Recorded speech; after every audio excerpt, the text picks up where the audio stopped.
Hello बच्चों, कैसे हो बच्चों। आज की इस क्लास में हम लोग बात करने वाले हैं ऑब्लिक प्रोजेक्टाइल मोशन के बारे में। प्रोजेक्टाइल मोशन में एक वीडियो मैंने और भी बनाया है, वो हॉरिजॉन्टल प्रोजेक्टाइल मोशन। वहाँ पर बहुत कुछ चीज़ें ऐसी भी डिस्कस की हम लोगों ने, जिसका इस्तेमाल हम लोग इस वीडियो में करने वाले हैं, आज के इस क्लास में करने वाले हैं। इसलिए अगर किसी टॉपिक में किसी जगह आप लोगों को कन्फ्यूजन हो तो वो पहला वाला हॉरिजॉन्टल प्रोजेक्टाइल मोशन वाला जो वीडियो है उसे एक बार देख लेना। फिर पूरा कन्फ्यूजन, कुछ कन्फ्यूजन बचेगा नहीं, सारा कंसेप्ट आपका क्लियर हो जाएगा। फिलहाल ऑब्लिक प्रोजेक्टाइल मोशन क्या होता है, ये जो आप लोगों को डायग्राम दिख रहा है ना, कि अगर किसी ऑब्जेक्ट को हम लोग हॉरिजॉन्टल के शेप थीटा एंगल में थ्रो करते हैं, हॉरिजॉन्टल के साथ अगर थीटा एंगल बना करके किसी ऑब्जेक्ट को हम लोगों ने थ्रो किया विथ वेलोसिटी u, तो इसकी वजह से जो पाथ बन रहा है ये एक पैराबोलिक पाथ है और इस मोशन को हम लोग कहते हैं प्रोजेक्टाइल मोशन। और प्रोजेक्टाइल मोशन में ये दूसरा टाइप है, पहला टाइप हम लोग कर चुके हैं हॉरिजॉन्टल प्रोजेक्टाइल मोशन, और ये है ऑब्लिक प्रोजेक्टाइल मोशन। ठीक, अब यहाँ पर हम लोग सबसे पहले ये देख लेते हैं कि अलग अलग वक्त में अलग अलग टाइम पे ऑब्जेक्ट कभी यहाँ पर होगा, कभी यहाँ पर होगा, कभी यहाँ पर होगा। ठीक है, कभी ऑब्जेक्ट यहाँ पर होगा। तो ये जो पॉइंट है, पॉइंट ओ, ये क्या हो रहा है, उस ऑब्जेक्ट का एक मैक्सिमम हाइट हो रहा है, क्योंकि ये उससे ऊपर और नहीं जा रहा है। तो मैक्सिमम हाइट हम लोग निकालेंगे कैसे, उसका कैसे इस्तेमाल होगा और क्या फॉर्मूला होगा, वो आज के इस वीडियो में हम लोग देखेंगे। दूसरा, ये जो ऑब्जेक्ट पॉइंट ए से पॉइंट बी में पहुंचा, तो ये इसका हॉरिजॉन्टल डिस्टेंस हुआ जो कि सबसे ज्यादा है at given angle theta. Theta angle पे ये सबसे ज्यादा हॉरिजॉन्टल डिस्टेंस है, जिसे हम लोग कहते हैं रेंज। तो ये हॉरिजॉन्टल रेंज का फॉर्मूला क्या होगा, कैसे होगा, ये हम लोग निकालेंगे। और दूसरे, इस पूरे जर्नी में ए से बी आने में कितना टाइम लगा, जिसे हम लोग कहते हैं टाइम ऑफ फ्लाइट, वो सारी बातें हम लोग करने वाले हैं। उससे पहले हम लोग एक जनरल फॉर्म तैयार करते हैं कि जरूरी नहीं है कि हमसे हमेशा ये पूछा जाए कि पूरे टाइम ऑफ फ्लाइट में कितना टाइम लगा, या फिर ए से बी जाने में हो सकता है हमसे पूछा जाए कि ऑब्जेक्ट ए से जब पी में पहुंचा तो क्या टाइम लगा, या ये पी का डिस्टेंस ग्राउंड से क्या है, पी का हाइट, या क्यू जो पॉइंट है यहाँ से मान लेते हैं ऐसे, ये पॉइंट क्यू, तो ए क्यू का क्या लेंथ है टी टाइम के बाद। तो सबसे पहले हम लोग पी क्यू के ऊपर बात करने वाले, मतलब ऑब्जेक्ट अगर ए से पॉइंट पी पर पहुंचता है तो ये जो डिस्टेंस है वाई, ये वाई का हाइट क्या होगा, ये जो लेंथ दिख रहा है हम लोग को, इसे हम लोग मान लेते हैं एक्स, एक्स का डिस्टेंस क्या होगा, और मान लेते हैं कि टाइम यहाँ ए से पी आने में जो वक्त लगा उसे हम लोग टाइम टी बोल लेते हैं। तो टाइम टी कितना लगा, पहले हम लोग इसके ऊपर बात करेंगे, उसके बाद हम लोग पूरे ऑब्लिक प्रोजेक्टाइल मोशन के ऊपर डिस्कस करेंगे, पूरे हॉरिजॉन्टल रेंज, पूरे मैक्सिमम हाइट, मतलब ओ एक्स का हाइट क्या होगा, ये हम लोग निकालेंगे। ठीक है, यहाँ पर सबसे पहला डिस्कशन जो चलेगा ए से पी तक के मोशन के बारे में, कि ऑब्जेक्ट जब ए से पी में गया तो फिर उस वक्त क्या उसका वेलोसिटी था पॉइंट पी पर, हॉरिजॉन्टल वेलोसिटी क्या है, वर्टिकल वेलोसिटी क्या है, फाइनल वेलोसिटी क्या है, ये सारी चीजें हम लोग डिस्कस करने वाले हैं। बच्चों, जैसा कि मैंने आप लोगों को पिछले वीडियो में बताया था कि ये जो मोशन होता है प्रोजेक्टाइल मोशन, ये एक 2D मोशन है, और 2D मोशन को सॉल्व करने के लिए, उसके फाइनल वेलोसिटी को निकालने के लिए, डिस्टेंस निकालने के लिए हम लोगों के पास कोई 2D का फॉर्मूला नहीं है। हम लोगों के पास 1D का फॉर्मूला है, एक मोशन इन स्ट्रेट लाइन, जो 3 इक्वेशन ऑफ मोशन है जिसे हम लोग जानते हैं। पहला है v इक्वल, नंबर 1 में है v equal to u plus a t. Number 2 में फॉर्मूला हम लोग के पास है s equal to u t plus half a t square. और नंबर 3 में जो फॉर्मूला हम लोग के पास है वो है v square equal to u square plus 2as। अब ये जो तीनों फॉर्मूला है, ये तीनों फॉर्मूला तो सिर्फ 1D मोशन के लिए है, मोशन इन स्ट्रेट लाइन के लिए। तो अब हम लोग यहाँ पर क्या करेंगे, ये मोशन तो 2D हो रहा है, तो यहाँ पर हम लोग ये करेंगे कि इस 2D मोशन को हम लोग 1D में ब्रेक कर लेंगे। मतलब यहाँ पर अगर आप गौर करो, जब ऑब्जेक्ट ए से पी में जा रहा था तो उस वक्त उसका हॉरिजॉन्टल डिस्टेंस भी कवर हो रहा है और वर्टिकल डिस्प्लेसमेंट डिस्टेंस भी हो रहा है, मतलब ऑब्जेक्ट अलोंग एक्स एक्सिस भी मूव कर रहा है और अलोंग वाई एक्सिस भी मूव कर रहा है। तो अगर टी टाइम में ऑब्जेक्ट पॉइंट पी पर पहुंचा है तो उसने हॉरिजॉन्टल डिस्टेंस भी किया है और वर्टिकल डिस्टेंस भी किया है। तो अब यहाँ पर हम लोग ऑब्जेक्ट को 2 कंपोनेंट में तोड़ने वाले हैं, मतलब ऑब्जेक्ट के मोशन को हम लोग 2 कंपोनेंट में दिखाने वाले हैं। सबसे पहली बात, ये जो u दिख रहा है आपको, u वेलोसिटी से तोड़ा गया है, हम लोग यहाँ पर ये ले लेते हैं कि ये इसका एक कंपोनेंट है इस डायरेक्शन में u cos थीटा, जिसे हम लोग रेक्टेंगुलर रेजोल्यूशन में पढ़ चुके हैं। और ये दूसरा कंपोनेंट होगा इसका कुछ इस तरीके से, इस डायरेक्शन में, इसे हम लोग ले लेते हैं u sin थीटा। ठीक, अब t टाइम के बाद ऑब्जेक्ट जो p पॉइंट पे पहुंचा है, तो इस p पॉइंट पे एक फाइनल वेलोसिटी होगा v, उस v को हम लोग ऐसे लिख लेते हैं कि ये v है। तो इसका भी 2 कंपोनेंट टूटेगा, एक अलोंग हॉरिजॉन्टल डायरेक्शन और एक अलोंग वर्टिकल डायरेक्शन। ये एंगल थीटा है, तो इसे हम लोग मान लेते हैं कि ये वी एक्स, या थीटा नहीं, इसे हम लोग एंगल अल्फा कर लेते हैं, क्योंकि थीटा यहाँ पर है तो इसे हम लोग अल्फा एंगल मान लेते हैं। और इसका जो हॉरिजॉन्टल वेलोसिटी है after time t at the point P, final velocity v x, और यहाँ पर जो वेलोसिटी है उसे हम लोग वी वाई मान लेते हैं। और इसका जो वर्टिकल डिस्प्लेसमेंट हुआ है इसे हम लोगों ने y माना, और जो हॉरिजॉन्टल डिस्प्लेसमेंट हुआ इसे हम लोगों ने x मान रखा है।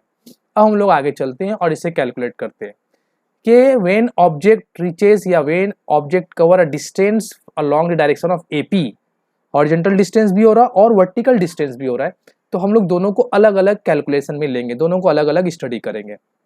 तो सबसे पहले हम लोग ले लेते हैं हॉरिजॉन्टल मोशन, हॉरिजॉन्टल मोशन में लेते हैं, और फिर हम लोग वर्टिकल मोशन में भी बात कर लेते हैं। वर्टिकल मोशन दोनों हो रहा है एक बार में। अच्छा, initial velocity along horizontal direction u initial, ये क्या है, ये है u cos थीटा, ठीक। Final velocity along horizontal direction v final, ये क्या है, vx का नाम रखा हम लोगों ने। Acceleration along horizontal direction ax, ये क्या होता है, 0, ये सबको x कर लो हॉरिजॉन्टल डायरेक्शन के लिए, ठीक है। और टाइम कितना दिया हम लोगों ने, टाइम तो लगा यहाँ पर t, और यहाँ पर displacement along x axis along horizontal direction, ये क्या हम लोगों ने मान रखा है x, क्योंकि जब ऑब्जेक्ट a से p में पहुंचा तो वो जो डिस्टेंस हुआ हॉरिजॉन्टल डायरेक्शन में उसे हम लोग x से डिनोट कर रहे हैं। इसी तरीके से initial velocity along y direction, ये क्या है, u sin थीटा। और फिर बात कर लेते हैं final velocity along y direction, ये क्या है, vy after time t। Acceleration along y axis is -g, क्योंकि ये ऑब्जेक्ट ऊपर की तरफ जा रहा है। टाइम यहाँ पर सेम टाइम लगेगा, जितना टाइम में उसने x एक्सिस कवर किया उतने टाइम में वो y का भी डिस्प्लेसमेंट कवर कर रहा है, तो t। और अगर डिस्प्लेसमेंट के बारे में बात करें तो वो हो जाएगा y। ये सब हम लोगों ने मोशन को ब्रेक कर लिया, 2D मोशन को 1D का 2 हिस्सा कर लिया। अब हम लोग बात करते हैं कि final velocity at the point P, at point P पर फाइनल वेलोसिटी क्या हो रहा है। तो फाइनल वेलोसिटी v है, लेकिन उसका दो कंपोनेंट है, vx और vy। तो हम लोग फर्स्ट इक्वेशन ऑफ मोशन को यूज करेंगे, first equation of motion, equation of motion in horizontal direction, horizontal direction या हॉरिजॉन्टल मोशन के लिए फर्स्ट इक्वेशन ऑफ मोशन क्या है, v equal to u plus at, ठीक। लेकिन हम लोग अलोंग हॉरिजॉन्टल डायरेक्शन यूज करें तो vx ux और axt यूज करेंगे, ठीक। vx फाइनल वेलोसिटी क्या है, वो vx से है। ux क्या है, initial velocity along horizontal direction, वो है u cos थीटा। एक्सेलरेशन क्या है, वो 0 इंटू टी, तो vx हम लोगों को मिला equal to u cos theta. अब बच्चों यहाँ से एक बात तो क्लियर हो गया, और वो बात क्या है, जरा ध्यान से देखना इसमें। नंबर 1, पहला डेरिवेशन हम लोग का हुआ final velocity along horizontal direction after time t time के बाद एट द पॉइंट p। और वो क्या पॉइंट नोट करने वाली बात क्या है कि यहाँ पर vx का जो वैल्यू है वो u cos थीटा के बराबर है, और u cos थीटा एक्चुअल में इनिशियल वेलोसिटी है। मतलब यहाँ से आप लोगों को ये नोट करना है कि प्रोजेक्टाइल मोशन के केस में, चाहे वो हॉरिजॉन्टल प्रोजेक्टाइल मोशन हो या आज का टॉपिक ऑब्लिक प्रोजेक्टाइल मोशन हो, दोनों ही केस में final velocity after any time, किसी भी वक्त के बाद जो फाइनल वेलोसिटी होगा वो इनिशियल वेलोसिटी के बराबर होगा। कौन सा final velocity, along x axis along horizontal direction. Horizontal direction में जो फाइनल वेलोसिटी हम लोग लेंगे किसी भी टाइम के बाद, जो वेलोसिटी होगा वो वेलोसिटी इनिशियल वेलोसिटी के बराबर होगा, हमेशा ये कभी चेंज नहीं होगा, ठीक है। तो vx equal to u cos theta t। अब हम लोग बात करेंगे final velocity along y axis at the point p after time t time के बाद पॉइंट p पर वेलोसिटी क्या है, मतलब vy का वैल्यू हम लोग कैलकुलेट करने जा रहे हैं। तो इसे थोड़ा सा हम लोग चेंज कर लेते हैं, स्क्रीन को क्लियर कर लेते हैं। अब यहाँ पर first equation of motion in vertical direction या वर्टिकल मोशन में ले लेते हैं, इन वर्टिकल मोशन, ठीक। vy equal to uy, first equation of motion use कर रहे, प्लस ay इंटू टी, क्योंकि फर्स्ट इक्वेशन ऑफ मोशन क्या है, v equal to u plus at। अब अलॉन्ग y एक्सिस के बारे में बात हो रहा है इसलिए y से डिनोट कर रहे हैं। Along y axis after time t what is the final velocity, वो vy है, इसे vy रहने देते हैं। uy इक्वल टू क्या है, u sin थीटा t, ठीक है, यहाँ पे स्क्रीन में लिखा हुआ भी है u sin थीटा, ठीक है। और एक्सेलरेशन क्या है, वो माइनस g इंटू टी। तो ये हम लोगों का मिला final velocity along y axis या along vertical direction after time t, इसे हम लोग 2 का नाम देते हैं। तो बच्चों पॉइंट P पर जो vx का वेलोसिटी है वो हम लोग को मिल चुका, जो vy वेलोसिटी है वो भी हम लोग को मिल चुका। और अब ये हम लोग अगर v निकालना चाहे तो ट्रायंगल लॉ और पैरालेलोग्राम लॉ का इस्तेमाल करके vy पता कर सकते हैं। vx हम लोग को पता है ये क्या है, vx equal to u cos theta है और vy यहाँ पर हम लोग को दिख रहा है u sin theta minus gt, therefore v equal to, अब हम लोग v निकालने चलते हैं। तो v का वैल्यू क्या हो जाएगा, v equal to under root vx का स्क्वायर प्लस vy का स्क्वायर। अब vx क्या है, vx आपका है u cos थीटा t, मतलब u cos theta, u square cos square theta, और vy क्या है u sin theta minus gt, इसका स्क्वायर कर लेते हैं। अब यहां पर अगर v निकालते हैं तो ये क्या हो जाएगा, u square cos square plus u square sin square plus g square t square minus 2u/gt sin theta. अब यहाँ पर ये जो दो पार्ट है u स्क्वायर कॉस स्क्वायर और u स्क्वायर साइन स्क्वायर, ये अगर इन लोगों से u स्क्वायर को कॉमन निकाल देते हैं तो cos square sine square bracket में रहेगा, उसका वैल्यू हो जाता है 1। तो v इक्वल टू हम लोग लिख सकते हैं u स्क्वायर, ठीक, और plus g square t square minus 2u/gt sine theta. तो ये हम लोगों को एक वैल्यू मिल गया, किसका वैल्यू मिला, final velocity after time t eight the point p। तो ये इक्वेशन 3 बना लेते हैं हम लोग, ये हम लोग का इक्वेशन 3 हो गया। तो हम लोगों ने P पॉइंट पे अलोंग y एक्सिस क्या वेलोसिटी होगा वो पता कर लिया, अलोंग x एक्सिस क्या वेलोसिटी होगा वो पता कर लिया, और final velocity, resultant velocity body का क्या होगा वो भी हम लोगों ने पता कर लिया, ठीक है। अब हम लोग ये जानना चाहेंगे कि वर्टिकल डिस्प्लेसमेंट y का वैल्यू क्या है और हॉरिजॉन्टल डिस्प्लेसमेंट x का वैल्यू क्या है, ये हम लोग को निकालना है। चलिए अब हम लोग दूसरे डेरिवेशन की तरफ चलते हैं। अब यहाँ पर हम लोग जो यूज करेंगे वो second equation of motion use करेंगे, ठीक है। तो सेकेंड इक्वेशन ऑफ मोशन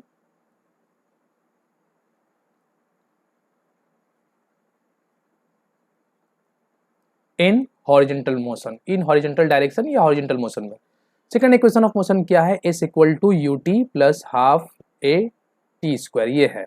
इसे हम लोग कहाँ यूज करना चाहते हैं, इसे हम लोग यूज कर रहे हैं फॉर हॉरिजॉन्टल मोशन के लिए। तो हॉरिजॉन्टल मोशन में s जो है वो किसके बराबर है, s x वो x के बराबर है, तो इसे x लिख लेते हैं। u क्या है, initial velocity along horizontal direction, ये है u cos थीटा, तो u cos theta into T plus half acceleration क्या होता है, ये होता है 0 इंटू टी स्क्वायर। तो ये हम लोग को मिलेगा x equal to u cos theta into t, ठीक है। तो इसे हम लोग इक्वेशन नंबर 4 लिख लेते हैं, ये 4 हुआ। और यहीं से हम लोग निकाल सकते हैं therefore t equal to x by u cos theta, ठीक। यहाँ से टाइम भी निकाल सकते हैं हम लोग, x भी निकाल सकते हैं, इसे इक्वेशन 5 बना लेते हैं। अब हम लोग, ये हम लोग का निकला x कैसे क्या होगा, x कैसे निकालेंगे, अगर हम लोग को u पता है, एंगल पता है, तो कितनी देर के बाद पूछा जा रहा है तो वो सारा वैल्यू यहाँ पर पुट करेंगे तो हम लोग को पता चल जाएगा कि उतने टाइम के बाद उस ऑब्जेक्ट का हॉरिजॉन्टल डिस्प्लेसमेंट क्या हुआ। अब अगर बात की जाए कि वर्टिकल डिस्प्लेसमेंट का वैल्यू क्या होगा, तो चलिए वर्टिकल डिस्प्लेसमेंट भी निकाल लेते हैं हम लोग। वर्टिकल डिस्प्लेसमेंट निकालने के लिए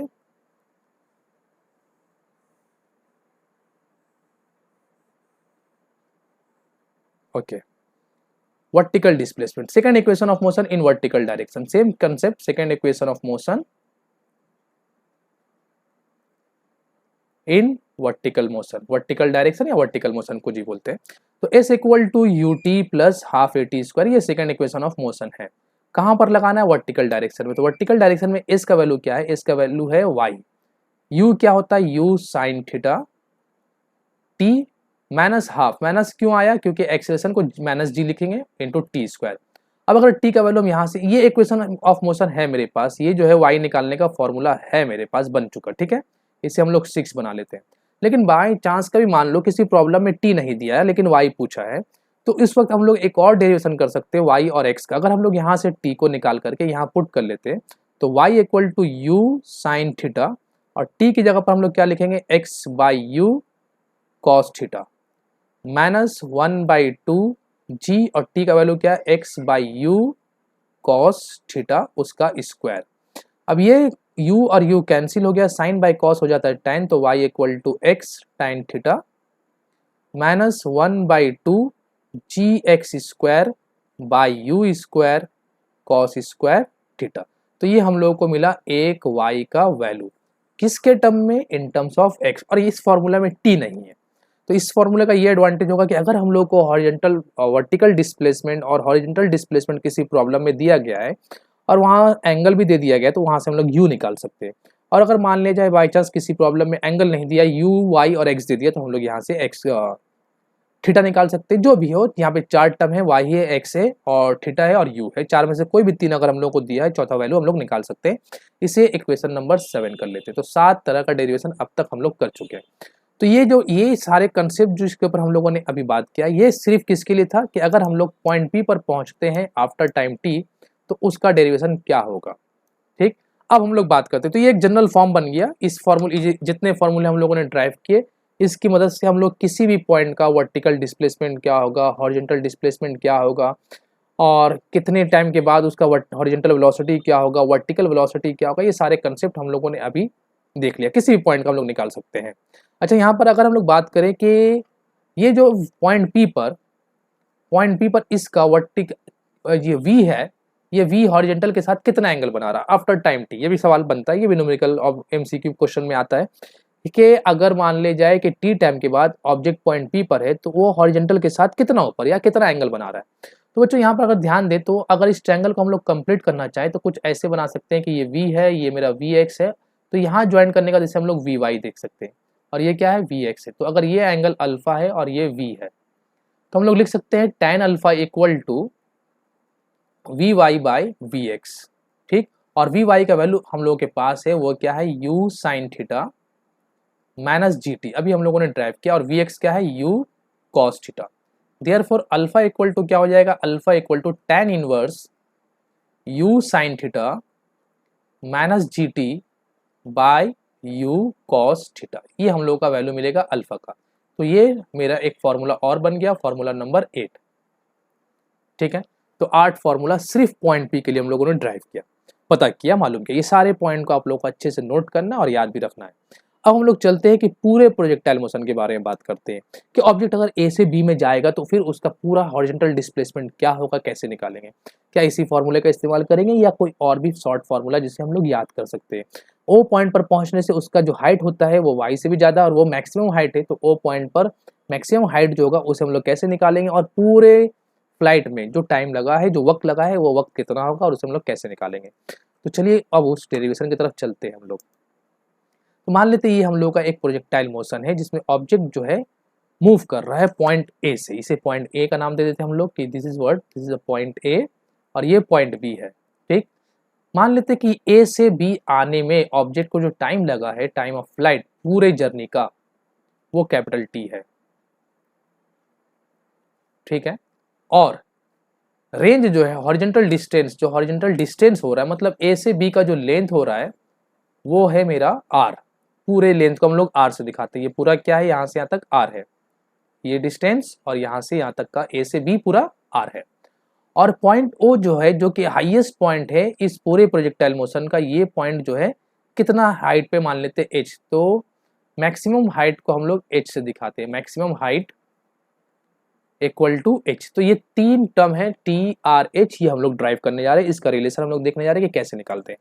तो सपोज कर लेते हैं कि किसी ऑब्जेक्ट को पॉइंट ए से थ्रो किया गया है विथ एंगल, ऐसे मान लेते हैं कि ये एंगल u वेलोसिटी से फेंका गया है और थीटा एंगल बना करके। तो इसका एक कंपोनेंट तो हम लोग हॉरिजॉन्टल डायरेक्शन में ब्रेक करेंगे u cos थीटा, और इसका एक दूसरा कंपोनेंट होगा वर्टिकल डायरेक्शन में u sin थीटा। ठीक, अब हम लोग के पास ये मोशन जो है प्रोजेक्टाइल मोशन 2D मोशन है, और जैसा कि मैंने आप लोगों को बताया कि हम लोगों के पास 2D मोशन को डायरेक्टली निकालने का कोई फॉर्मूला नहीं है। तो हम लोग क्या करते हैं, 1D मोशन वाला फॉर्मूला यूज करते हैं। और 1D मोशन का क्या फॉर्मूला है मेरे पास, v equal to u plus a t, ये एक फॉर्मूला है। Number 2 v s equal to u t plus half a t square, ये दूसरा फॉर्मूला है। और नंबर 3 में हम लोग के पास है v square equal to u square plus 2as, ये तीसरा फॉर्मूला है। ये 3 फॉर्मूले का इस्तेमाल करके हम लोग ये टी आर और एच का वैल्यू निकालने जा रहे हैं। ठीक है, तो सबसे पहले हम लोग बात करेंगे फर्स्ट इक्वेशन ऑफ मोशन को लेते हैं in vertical direction. First equation of motion in vertical motion, vertical direction या वर्टिकल मोशन कुछ भी बोल लेते हैं। ओके, तो यहाँ पर फर्स्ट इक्वेशन ऑफ मोशन में हम लोग चल रहे हैं। तो फर्स्ट इक्वेशन ऑफ मोशन क्या है, v equal to u plus a t, ये हम लोग के पास है। v क्या है, फाइनल वेलोसिटी। ठीक, t क्या है, टाइम है। तो हम लोग यहाँ पर जो वर्टिकल मोशन ले रहे उस वक्त वर्टिकल डायरेक्शन में, मतलब जब बॉडी नीचे से ऊपर जा रहा था, तो फाइनल वेलोसिटी एकदम पूरे जर्नी का फाइनल वेलोसिटी कहाँ पर होगा, पूरा हाईएस्ट पॉइंट जहाँ पर होगा। या यूं समझ लो कि हम लोग फर्स्ट इक्वेशन ऑफ मोशन का जो कैलकुलेशन कर रहे हैं वो ए से ओ के लिए कर रहे हैं, ठीक है, सिर्फ ए से ओ के लिए। तो जब ऑब्जेक्ट ए से ओ में पहुंचा तो उस वक्त उसका वेलोसिटी जो होगा वर्टिकल डायरेक्शन में भी कुछ होगा, हॉरिजॉन्टल डायरेक्शन में भी कुछ होगा। तो पॉइंट ओ पर इस ऑब्जेक्ट का वर्टिकल वेलोसिटी और हॉरिजॉन्टल वेलोसिटी क्या होगा ये हम लोग जानना चाहते हैं। देखो अगर मान लेते, सपोज कर लेते कि ये हम लोगों के पास है Vx और ये है मेरा Vy, ठीक। अब Vy का वैल्यू क्या होगा ये हम लोगों को जानना है। तो बच्चों सबसे पहली बात, एक बात आप लोग ध्यान में रखो कि ये v u cos थीटा और u sin थीटा ऑब्जेक्ट को क्या कर रहा है। u cos थीटा की वजह से ऑब्जेक्ट हॉरिजॉन्टल डिस्प्लेसमेंट कवर कर रहा है और u sin थीटा की वजह से ऑब्जेक्ट वर्टिकल डिस्प्लेसमेंट कवर कर रहा है। मतलब u जो वर्टिकल डिस्प्लेसमेंट हो रहा है उस मोशन में इनिशियल वेलोसिटी जो है वो u sin थीटा है और जो हॉरिजॉन्टल मोशन हो रहा है उस मोशन में जो इनिशियल वेलोसिटी है वो u cos थीटा है, ठीक है। तो जब तक u sin थीटा रहेगा ऑब्जेक्ट ऊपर की तरफ जाता रहेगा। मतलब अगर हम लोग बात करते हैं कि एक ऑब्जेक्ट इस पॉइंट से इतनी ऊंचाई पे पहुंच रहा है, ऐसे जा रहा है, तो अगर हम लोग बात करें कि इस पॉइंट पे बीच में किसी पॉइंट पर क्या उसके पास वेलोसिटी है, तो जवाब होगा बिल्कुल है। अगर नहीं होता तो वो ऑब्जेक्ट तो वहां पे रुक जाता। तो इसे मैं स्क्रीन पे थोड़ा दिखाने की कोशिश कर रहा हूँ कि मान लेते यहाँ से एक ऑब्जेक्ट को फेंका गया और वो ऑब्जेक्ट ऊपर की तरफ चल रहा है, ठीक। तो अगर मैं पूछता हूँ कि बच्चों इस पॉइंट पे उसके पास वेलोसिटी था कि नहीं, तो आप लोगों का जवाब होगा बिल्कुल है, तभी तो वो ऊपर की तरफ जा रहा है। अब मान लेते हैं कि ये मैक्सिमम पॉइंट है, अब यहाँ पर पहुंचने के बाद ये रिटर्न आ रहा है, तो इस पॉइंट पे उसका वेलोसिटी क्या होगा, तो जवाब होगा 0। क्यों? क्योंकि अगर 0 नहीं होगा तो वो और ऊपर जाएगा ना, क्योंकि अगर ऊपर के डायरेक्शन में वेलोसिटी है तो ऑब्जेक्ट को रोकेगा क्यों, ऑब्जेक्ट को तो और ऊपर जाना चाहेगा। अगर इस पॉइंट पे वो इस पॉइंट से वो वापस आ रहा है या ये पॉइंट उसका मैक्सिमम हाइट है, तो मतलब इस पॉइंट पे उसका वेलोसिटी 0 होगा। तो अगर ऑब्जेक्ट का ये प्रोजेक्टाइल मोशन में पॉइंट ओ जो है अगर वो मैक्सिमम हाइट है, मतलब उस पॉइंट पे वर्टिकल वेलोसिटी 0 है, उससे और ऊपर नहीं जा रहा है। अगर वर्टिकल वेलोसिटी 0 नहीं होगा तो उसको और ऊपर जाना चाहिए। अगर हम लोग पॉइंट ओ को हाईएस्ट पॉइंट इमेजिन कर रहे हैं, मान रहे हैं, सपोज कर रहे हैं कि point O is the highest point, तो उस पॉइंट पे वेलोसिटी 0 होना कंपलसरी है। अगर 0 नहीं होगा तो वो हाईएस्ट पॉइंट क्यों होगा, उससे ऊपर वाला पॉइंट हाईएस्ट पॉइंट होना चाहिए जहां पर वो रुकेगा। तो यहाँ पर वो रुका, अब रुकने का मकसद किस डायरेक्शन में रुका, वर्टिकल डायरेक्शन में रुक गया। अब वो और ऊपर नहीं जा रहा, लेकिन हॉरिजॉन्टल मोशन उसका हो रहा है, तो हॉरिजॉन्टल वेलोसिटी 0 नहीं है, लेकिन वर्टिकल वेलोसिटी हाईएस्ट पॉइंट पे 0 हो गया। तो first equation of motion in vertical direction v को हम लोग क्या लिखेंगे 0। u क्या है, u sin थीटा, एक्सीलरेशन क्या है -g और t क्या है। देखो बच्चों a से o मैंने पूरे टाइम ऑफ फ्लाइट को पकड़ के रखा है कैपिटल T, a से b, तो a से o कितना टाइम लगा, तो सिंपल सी बात है t/2 लगेगा टाइम, आधा टाइम। अब अगर g t/2 को उस तरफ ले लेते हैं तो यहाँ पर बचेगा u sin थीटा, और अगर यहाँ से हम लोग t निकाल लेते हैं तो t हो जाएगा 2u sin थीटा/g। ये मेरा एक फॉर्मूला बना, नंबर शायद 9 है ये मेरे ख्याल से, ठीक है, नंबर 9।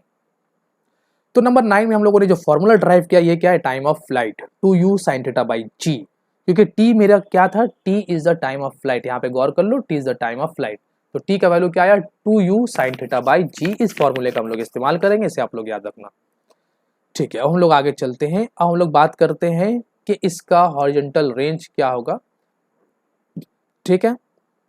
तो अब हम लोग यहाँ पे यूज करेंगे second equation of motion, second equation of motion in vertical motion, in horizontal motion, horizontal direction में, क्योंकि हम लोग को रेंज निकालना और रेंज तो हॉरिजॉन्टल डिस्टेंस हो रहा है, तो सेकंड इक्वेशन ऑफ मोशन को हॉरिजॉन्टल डायरेक्शन में अप्लाई करते हैं। क्या है, s equal to u t plus half a t square, ठीक। s क्या है, अगर हम लोग बात करते हैं पूरे सफर के बारे में, a से b के बारे में बात कर रहे हैं, पूरे जर्नी के बारे में अगर बात करते हैं हम लोग, तो s जो है ये हम लोगों का मैक्सिमम डिस्प्लेसमेंट है a से b का, वो क्या है r लिख लेते हैं। u क्या है, u cos थीटा, और t क्या है, कैपिटल T, बिल्कुल, क्योंकि हम लोग पूरे लेंथ पूरी जर्नी के बारे में बात कर रहे हैं, तो पूरे जर्नी का जो टाइम ऑफ फ्लाइट है वो तो t है, ओके। अब बच्चों अगर t का वैल्यू यहाँ से हम पुट कर लेते हैं तो r इक्वल टू क्या हो जाएगा, u cos थीटा तो वैसे ही है, और t का जो वैल्यू है वो है 2u sin थीटा/g, ठीक। क्लास 11 में मल्टीपल एंगल एक चैप्टर है जो मैथ्स में पढ़ाया जाता है, वहाँ पे ये फॉर्मूला है कि कॉस थीटा और 2u साइन थीटा ये दोनों मिल करके बनता है साइन 2 थीटा। मतलब साइन 2 थीटा का फॉर्मूला होता है 2 sine theta into cos theta. ठीक है, तो यहाँ से u इंटू यू स्क्वायर हो गया और 2 साइन थीटा कॉस थीटा बन जाएगा साइन 2 थीटा और नीचे में क्या बचा g। तो ये हम लोग को मिला r हॉरिजॉन्टल रेंज। पूरे हॉरिजॉन्टल रेंज को निकालने का फॉर्मूला क्या मिला, u square sine 2 theta by g. ये हुआ मेरा इक्वेशन नंबर 10, फॉर्मूला नंबर 10। 10वां फॉर्मूला हम लोगों ने ड्राइव कर लिया। ओके, अब हम लोग बात करते हैं कि मैक्सिमम हाइट क्या है, कितनी ऊंचाई तक वो ऑब्जेक्ट जा रहा है, उसका मैक्सिमम हाइट क्या है, ये हम लोग को पता करना है। तो अब हम लोग यूज करेंगे third equation of motion in again in vertical direction. Again in vertical direction में हम लोग third equation of motion use करने जा रहे हैं। चलो,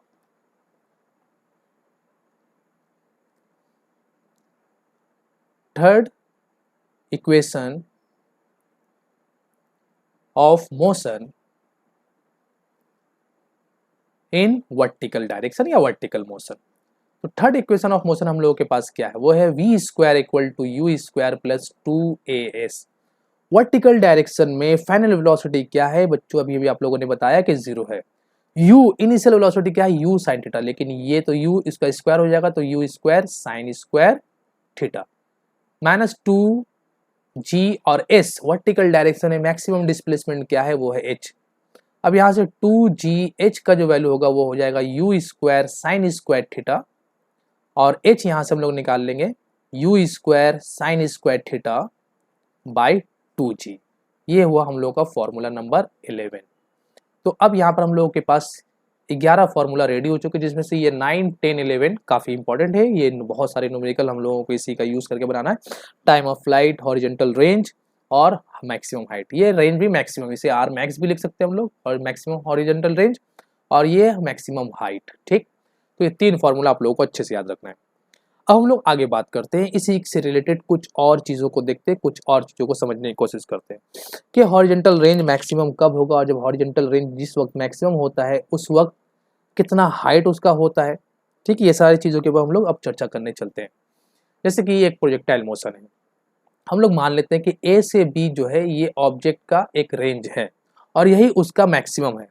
या यूँ कहे कि हम लोगों के पास तो फॉर्मूला है रेंज निकालने का, r equal to u square sine 2 theta by g for given value of u and theta. मान लेते हैं कि आपको ये बोल दिया गया है कि इतने ही वेलोसिटी से फेंकना है। ठीक है, तो अब इतनी वेलोसिटी से आप मान ले कि 2-3 बच्चा फेंक रहा है, सभी का वेलोसिटी जो है एक ऑब्जेक्ट को ऐसे करके थ्रो कर रहा है। कोई ऑब्जेक्ट इस एंगल, किसी बच्चे ने इस एंगल से फेंका, किसी बच्चे ने इस एंगल से फेंका, किसी ने ऐसे एंगल से फेंक दिया, किसी ने इस तरीके से फेंका। तो किस केस में हॉरिजॉन्टल रेंज मैक्सिमम होगा, जबकि सारा का इनिशियल वेलोसिटी सेम है, सभी u वेलोसिटी के साथ ऑब्जेक्ट को थ्रो कर रहा है। ठीक है, इसको हटा दो, ये वर्टिकल हो गया। सभी तीनों बच्चों ने u वेलोसिटी के साथ ऑब्जेक्ट को थ्रो किया, लेकिन तीनों का जो एंगल है, angle of projection with horizontal, वो अलग अलग है, थीटा 1, थीटा 2, थीटा 3। ठीक है, तो किसका रेंज मैक्सिमम होगा, तो जैसा कि हम लोग जानते हैं for given value of u, for given value of u r is maximum when sin 2 theta equal to 1, जबकि sin 2 थीटा का वैल्यू 1 हो जाए, क्योंकि sin का मैक्सिमम वैल्यू तो 1 होता है। u गिवन है, g इज कांस्टेंट, तो अब मैक्सिमम r को कौन करेगा, sin 2 थीटा ही मैक्सिमम करने वाला है। अब sin 2 थीटा का मैक्सिमम वैल्यू कितना होता है, वो 1 होता है। और ये कब होगा, जब 2 थीटा 90 डिग्री होगा। इसका मतलब थीटा क्या होना चाहिए, 45 डिग्री। मतलब जिस बच्चे ने 45 डिग्री एंगल से ऑब्जेक्ट को थ्रो किया है उसका रेंज मैक्सिमम होगा। डायग्राम देख के कुछ बच्चे कंफ्यूज हो सकते हैं। मान लेते हैं कि अगर इसे हम 30 डिग्री लिखते हैं, ये वाला, ये इस एंगल को 45 लिखते हैं, और अगर इस एंगल को 60 लिखते हैं, तो कुछ बच्चों को इस ध्यान में एक ख्याल आएगा 30 डिग्री से फेंकने से रेंज मैक्सिमम होगा, लेकिन ऐसा नहीं है। अगर वेलोसिटी सबका सेम है तो रेंज सबसे ज़्यादा किसका होगा, किसका ऑब्जेक्ट सबसे ज़्यादा दूर में जाकर गिरेगा, जिस बच्चे ने 45 डिग्री एंगल से ऑब्जेक्ट को थ्रो किया हो। ठीक, वे अब यहाँ पर बात है कि तीनों ऑब्जेक्ट जो है ऐसे करके ट्रैवल करेगा। मान लेते हैं ये वाला यहाँ गिर गया और ये वाला 45 वाला यहाँ आ गया। ठीक है, और ये वाला, अब ये जो 60 डिग्री वाला है, सपोज कर लेते हैं ये वाला ऐसे करके आके यहाँ पर गिर गया, कहीं पर गिर गया। इसे हम लोग बहस नहीं कर रहे, इस पर हम लोग डेरिवेशन नहीं करने जा रहे हैं, ना ही हम लोग निकालने जा रहे हैं। अब सवाल ये होता है कि theta at 45 degree, at theta equal to 45 degree, height का वैल्यू क्या होगा? h इक्वल टू फॉर्मूला हम लोग के पास u square sine square theta by 2g, ये हम लोग के पास फॉर्मूला है। अब ये जो हाइट होगा उस वक्त जब थीटा 45 होगा तो हाइट का वैल्यू क्या होगा? तो थीटा अगर 45 पुट करते हैं तो यू स्क्वायर बाई 2g को अलग कर लेते हैं, और साइन 45 डिग्री का वैल्यू होता है 1/√2, तो 1/√2 का स्क्वायर, और ये जो बन जाएगा ये 1/4 इंटू यू स्क्वायर बाई जी बन जाएगा, ये हाइट आएगा।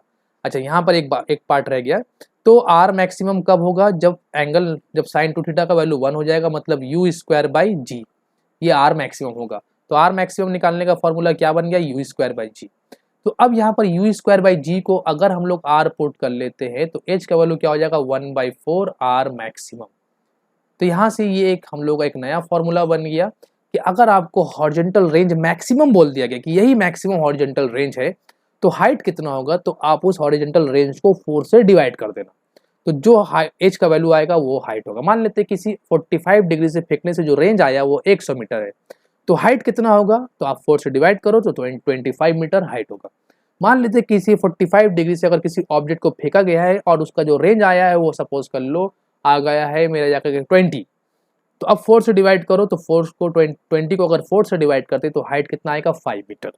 तो इस तरीके से अगर आर मैक्सिमम आपके पास है तो आप वहां से हाइट को निकाल सकते हैं।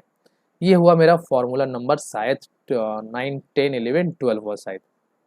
ओके, ठीक है। अब हम लोग आगे बात करते हैं इसी कंसेप्ट, इसी प्रोजेक्टाइल मोशन के ऊपर कुछ और कंसेप्ट को देखते हैं।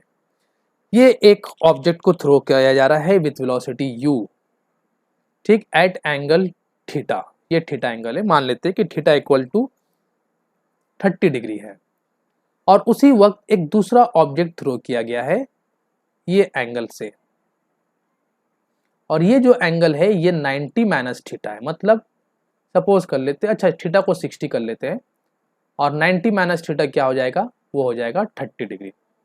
ये हम लोग मान लेते हैं कि एक ऑब्जेक्ट को 60 डिग्री फेंका गया और एक ऑब्जेक्ट को 30 डिग्री फेंका गया, तो थीटा के टर्म में उनका रिलेशन क्या होगा? तो थीटा के टर्म में उनका रिलेशन हो जाएगा एक थीटा तो दूसरा 90 माइनस थीटा, ठीक है ना, क्लियर है।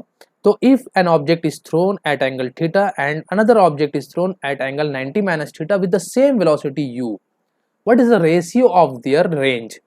तो हम लोग यहाँ पे बात कर रहे हैं कि ratio of range of two object at angle theta and 90 minus theta with same velocity, velocity same दिया जा रहा है with same initial velocity।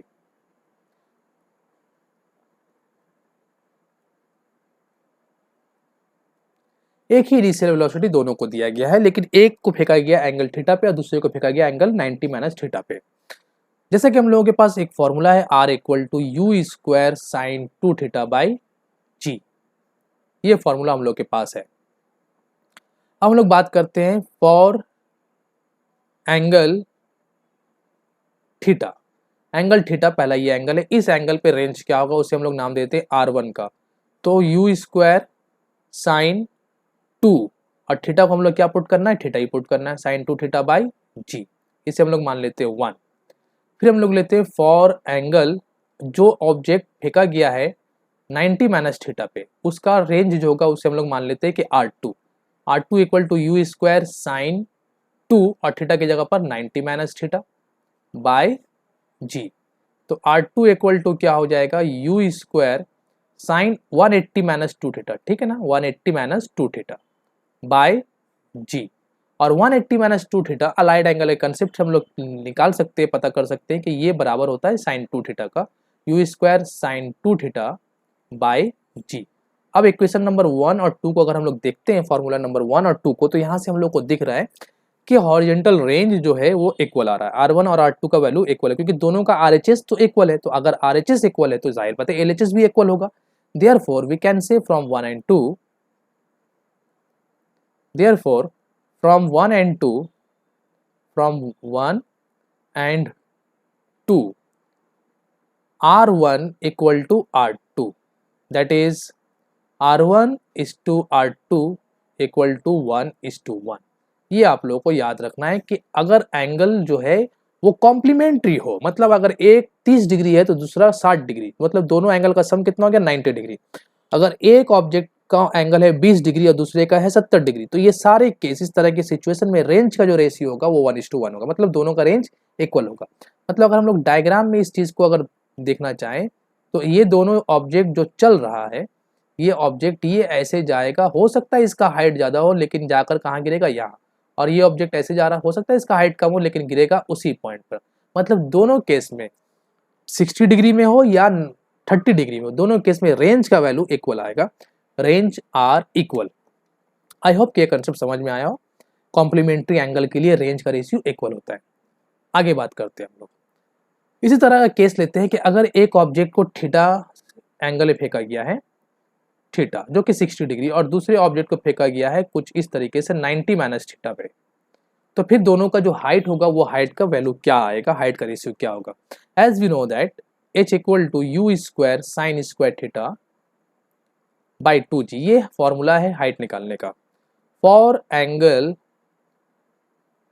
Theta, theta angle के लिए ये ऑब्जेक्ट जो जा रहा है u वेलोसिटी से और ये भी u वेलोसिटी से जा रहा है, ये मान लो जाने के बाद कुछ हाइट कवर करेगा और ये भी कुछ हाइट कवर करेगा, दोनों का कुछ ना कुछ हाइट होगा। हो सकता है हाइट इक्वल हो सकता है हाइट एक का ज़्यादा हो दूसरे का कम हो। वो क्या होगा, हमको दोनों के हाइट का रेशियो निकालना है। तो यहाँ पे टॉप हम लोग लिख लेते हैं ratio of height, ratio of height of two object thrown at angle theta and 90 minus theta. एक को थीटा में फेंका गया और दूसरे को 90 माइनस थीटा में फेंका गया। फॉर एंगल थीटा h1 मान लेते, उसका हाइट है, जिसे थीटा में फेंका गया उसका हाइट को हम h1 मान लेते ये ऐसे जानने के बाद h1 हाइट कवर किया, मैक्सिमम हाइट उसका h1 हो रहा है। u square sine square theta by 2g, इसे हम लोग मान लेते हैं 1। और फिर for angle 90 minus theta, 90 minus theta के लिए क्या होगा, फॉर एंगल 90 माइनस थीटा, तो यहाँ पर h2 का जो वैल्यू से h2 हाइट मान लेते हैं कि जो 90 माइनस थीटा पे गया उसका हाइट है, कुछ भी है उसे h2 का नाम दे दिया गया। u square sine square 90 minus theta, क्योंकि थीटा रिप्लेस हो गया 90 माइनस थीटा से, बाई 2g। और अगर हम इसे निकालने की कोशिश करते हैं तो साइन 90 माइनस थीटा होता है कॉस स्क्वायर कॉस थीटा, तो u square cos square theta by 2g, ये हो गया नंबर 2। अब अगर हम लोग h1 बाई h2 कर लेते हैं, 1 को 2 से डिवाइड कर लेते हैं, तो ऊपर में हम लोग को मिलेगा u square sine square theta by 2g, और यहाँ पे मिलेगा u square cos square theta by 2g। ये 2g cancel, u square cancel, therefore h1 by h2 का जो रेशियो हम लोगों को मिल रहा है वो क्या मिल रहा है, tan स्क्वायर थीटा। ये हम लोगों के पास एक नया फॉर्मूला तैयार हो गया हाइट के रेशियो का। अगर दो ऑब्जेक्ट को, एक को थीटा में फेंका गया दूसरे को 90 माइनस थीटा में फेंका गया, तो दोनों के हाइट का रेशियो क्या होगा, वो tan स्क्वायर थीटा के बराबर होगा। मतलब अगर एक को 30 डिग्री में फेंका गया दूसरे को 60 डिग्री में फेंका गया 90 माइनस 30, तो वहां पर h1 बाई h2 का रेशियो क्या हो जाएगा, tan square 30 degree. I hope ये कंसेप्ट आप लोगों को भी समझ में आया क्लियर। अब हम लोग रेशियो निकालने जाते हैं टाइम का, टाइम ऑफ फ्लाइट का। तो इसके लिए एक डायग्राम बनाना पड़ेगा, 1 मिनट। हाँ, यहाँ पर ले लेते हैं कि मान लेते हैं कि एक ऑब्जेक्ट को फेंका गया है कुछ इस तरीके से थीटा एंगल पर u वेलोसिटी के साथ, और दूसरे ऑब्जेक्ट को फेंका गया ऐसे 90 माइनस थीटा के साथ, 90 माइनस थीटा। अब मान लेते हैं कि दोनों का जो टाइम ऑफ फ्लाइट है, एक का ये ऑब्जेक्ट हवा में रहा t1 टाइम के लिए और ये ऑब्जेक्ट हवा में रहा t2 टाइम के लिए। तो यहाँ पर हम लोग क्या करने जा रहे हैं, ratio of time of flight of two object thrown at angle theta and 90 minus theta. ठीक है, तो बच्चों यहाँ पर T1 और T2, तो T का फॉर्मूला हम लोग के पास है T equal to 2u sine theta by g. ठीक, फॉर एंगल थीटा, जो ऑब्जेक्ट थीटा एंगल पे फेंका गया है उसका टाइम ऑफ फ्लाइट को T1 का नाम दिया हम लोगों ने। T1 equal to 2u sine, और थीटा को क्या पुट करना है, थीटा, क्योंकि हम थीटा को थीटा ही मान रहे हैं अभी, ये 1। फॉर एंगल 90 माइनस थीटा, जो ऑब्जेक्ट 90 माइनस थीटा पे फेंका गया है 90 माइनस थीटा, तो उसके उसके टाइम ऑफ फ्लाइट को T2 का नाम दे देते हैं, 2u साइन, और थीटा की जगह पे क्या पुट करेंगे 90 माइनस थीटा बाई जी, ये बन जाएगा 2u कॉस थीटा बाई जी, इसे हम लोग 2 का नाम देते हैं। नाउ T1 बाई T2 जब हम लोग करते हैं तो हम लोग क्या मिलेगा यहाँ पर T1 2u sine theta by जी, और T2 क्या है 2u cos theta by g. ये g और g कैंसिल हो गया, 2u कैंसिल हो गया, तो क्या मिला T1 by T2 equal to tan theta. और अभी भी हम लोगों ने थोड़ी देर पहले देखा था, तो ये मेरे पास एक फॉर्मूला बन गया T1 और T2 का रेशियो निकालने का। और थोड़ी देर पहले हम लोगों ने देखा कि H1 बाई H2 जो होता है वो tan स्क्वायर थीटा होता है। तो यहाँ से हम लोग कह सकते हैं कि अगर tan थीटा का value T1 by T2 put करते हैं तो H1 by H2 equal to होगा T1 बाई T2 के स्क्वायर का, T1 square by T2 square. तो ये भी एक फॉर्मूला हम लोग के पास है कि हाइट का रेशियो इक्वल टू टाइम के रेशियो का स्क्वायर होता है। टाइम के रेशियो का जो स्क्वायर करेंगे वो बराबर हो जाएगा हाइट के रेशियो का। तो आई होप कि ये सारी बातें आप लोगों को ठीक ठाक समझ में आई हो। अब इसके बाद हम लोग आगे एक और कंसेप्ट की तरफ चलते हैं, और वो कंसेप्ट ये है कि हाइट का फॉर्मूला हम लोगों के पास है, रेंज का भी फॉर्मूला हम लोगों के पास है, और टाइम ऑफ फ्लाइट का भी फॉर्मूला हम लोगों के पास है। वो तीनों फॉर्मूला अगर हम लोग बात करें तो तीनों फॉर्मूला, जैसे कि मैं अगले पेज में थोड़ा सा दिखा देता हूँ आप लोगों को, कि तीन फॉर्मूला हम लोग के पास जो है वो तीनों फॉर्मूला क्या है। टी का फॉर्मूला हम लोग के पास है 2u sine theta by g. Height का फॉर्मूला हम लोग के पास है h equal to u square sine square theta by 2g। और रेंज का जो हम लोग के पास फॉर्मूला है r equal to u square sine 2 theta by g. तो यहाँ पर अगर हम लोग गौर करते हैं तो टाइम ऑफ फ्लाइट निकालने के लिए हम लोग को u चाहिए और एंगल चाहिए, हाइट निकालने के लिए u चाहिए और एंगल चाहिए, और रेंज निकालने के लिए भी u चाहिए और एंगल चाहिए। मतलब अगर u और एंगल आपको पता है तो आप पूरे जर्नी का टाइम ऑफ फ्लाइट भी निकाल सकते हो, और मैक्सिमम हाइट भी निकाल सकते हो, और हॉरिजॉन्टल रेंज भी निकाल सकते हो कि कितने एंगल पे कितना हॉरिजॉन्टल रेंज होगा। अब हम लोग ये चाहते हैं कि क्या h और r के बीच में आपस में कोई रिलेशन तैयार हो सकता है। तो जवाब देखने से तो यही समझ में आ रहा है कि जब तीनों ही u और थीटा के टर्म में है तो जाहिर बात है हम लोग कुछ ना कुछ रिलेशन तैयार कर सकते हैं। तो चलिए हम लोग देखते हैं कि वो रिलेशन क्या है। सबसे पहले हम लोग रिलेशन तैयार करते हैं, relation between h and t। Height और t के बीच में क्या रिलेशन है। पहला number, relation between h and t, height और t के बीच में क्या रिलेशन है। तो यहाँ पर t जो हम लोग के पास है वो है 2u साइन थीटा बाई जी, और h जो है वो हम लोग के पास है u square sine square theta by 2g। तो हम लोग ऐसा करते हैं कि t को स्क्वायर कर लेते हैं, तो t स्क्वायर इक्वल टू क्या होगा 4 इक्वल टू 4, ये 4 है 4, बहुत गंदा हो जाता है। T square equal to 4 u square sine square theta by g square, ठीक है, जी स्क्वायर। अब यहाँ पर हम चाहते हैं कि you square sine square theta का जो वैल्यू है, ये वाला वैल्यू, यहाँ से देखो you square sine square theta, ये वाला वैल्यू को अगर हम लोग निकालते हैं तो क्या हो जाएगा, ये 2gh। तो यहाँ पर हम लोग t square equal to 4 by g square, इसको वैसे ही छोड़ देते हैं, और u square sine square theta की जगह पे हम लोग लिख लेते हैं इंटू एच इंटू 2g। तो ये g और ये g कैंसिल हुआ, तो टी स्क्वायर क्या मिलेगा हम लोग को 8h बाई जी। तो ये हम लोग के पास एक नया और बहुत ही खतरनाक फॉर्मूला हम लोग के पास तैयार हुआ कि T square equal to 8h by g, ये रिलेशन है। यहाँ पर अब देखो, अगर हम लोगों को किसी भी टर्म, किसी भी न्यूमेरिकल में अगर टाइम ऑफ फ्लाइट दिया हुआ है तो हम लोग हाइट निकाल सकते हैं। यहाँ पर हम लोग को u और एंगल को जानने की जरूरत नहीं है, टाइम ऑफ फ्लाइट पता है तो हम लोग हाइट निकाल सकते हैं, और अगर हाइट पता है तो हम लोग टाइम ऑफ फ्लाइट निकाल सकते हैं, ठीक है। तो T square equal to 8h by g, या h equal to g T square by h, कुछ भी लिख सकते हैं हम लोग। दूसरा रिलेशन हम लोग देखने चलते हैं, रिलेशन बिटवीन